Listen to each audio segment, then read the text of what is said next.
Today we're going to talk about measuring, but I'm not talking about measuring like on this ruler. I'm talking about much more precise measurements, like the difference between these two little pieces of metal that are called gauge blocks. Now, why would you need to measure this accurately? Can't you use a ruler or a tape measure for almost anything you would ever do on a restoration? The answer is for body work or any kind of gross things like that, probably.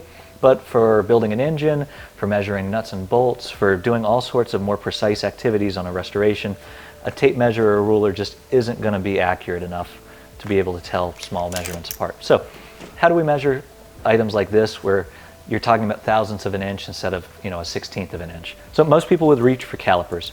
Now, the calipers look like this, and they have both digital and standard ones like this here. And these are pretty darn good. You can get measurements accurate to within a few thousandths of an inch with these. And they're pretty easy to use. Let's go through it. First, we've got two different scales here. We've got a metric scale along the top, and then we've got an American scale down at the bottom here. So each little dash here is 1 millimeter. So this is 10 millimeters, 20 millimeters, 30, and so on. And then here we're in tenths of an inch. So, 100 thousandths, 200 thousandths, 300 thousandths, etc. So right away we could say that this is about 1 inch or 25.4 millimeters.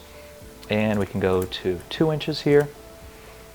And as you can see, we're just reading this primary scale. We're not worried about the dial at this point. So how do you read the dial?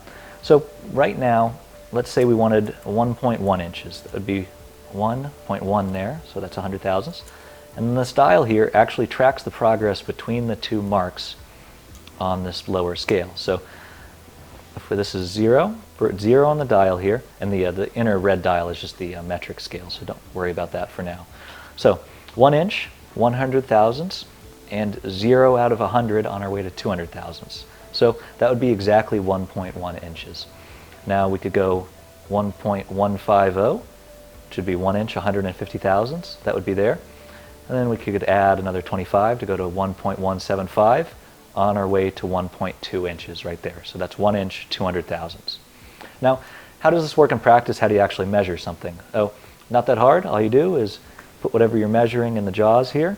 Make sure everything's clean. Try not to, you don't want to kind of crank down on this knob. You just want a light touch. And we can see that this is measuring, we're at 1 and 4 here. So that would be 104 thousandths thick. And measure the other one. It looks like we're at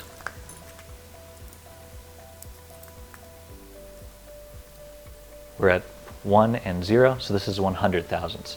And if we look at our gauge blocks here, this one isn't labeled, and this one is labeled with 104. So we managed to find which block was which with the pair of calipers here.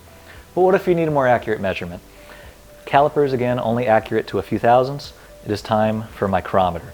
Now this is a 0 to 1 inch micrometer that measures in tenths of a thousandths of an inch, and we'll go through how to use that. So think of a micrometer as a more rigid, more precise pair of calipers, and you'll be most of the way towards understanding how it works. So as you can see here, we have a 0 to 1 inch scale on this part right here, and each dash here is 25 thousandths of an inch.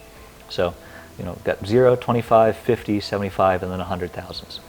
And then this scale on the knob measures the progress between those two marks there. So right now, if we dial it in at, that's 100 thousandths, and then this would be 5 thousandths of our on the way towards 125. That's 110, 115, 120, and then 125, as you can see, as we hit that 25 mark. But this can measure to an accuracy of a tenth of a thousandths of an inch. How do we actually find that?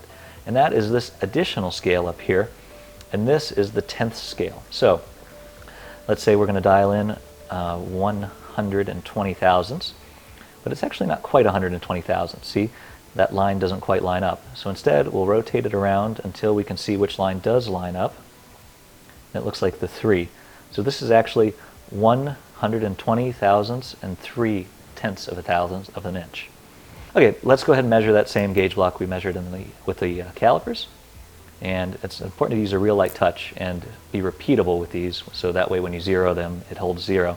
And that's what this little click knob at the end is for, so you can provide the exact same amount of force every time. So as you can see here, I'm actually measuring this at 104 4 and it looks like 6/10. So does that mean a gauge block is wrong or the micrometer is wrong? Probably not. It probably just means that I didn't wipe all the grease and dirt off of this before I started using it. So that's how to use a micrometer, that's how you use a pair of calipers, and I won't teach you how to use the ruler. I'm assuming you already are familiar. So why does measuring this accurately actually matter? The answer is a lot of times it doesn't, and you'll see most people restoring cars will just keep these tools in boxes for the vast majority of their restoration. But sometimes it matters a whole lot when you're building an engine, when you're making parts on a lathe or a mill and you need exact tolerances. Sometimes you just have to have accurate measurements, and it's important to know how to use these tools when you need those. So that's how to measure as accurately as you will ever need to in the home garage. Thanks for watching. If you enjoyed this video, please make sure you like and subscribe, and you can find more about us at classicmotorsports.com. Support brands that support Classic Motorsports. Get your chemical solutions from CRC Industries. Visit crcindustries.com to learn more.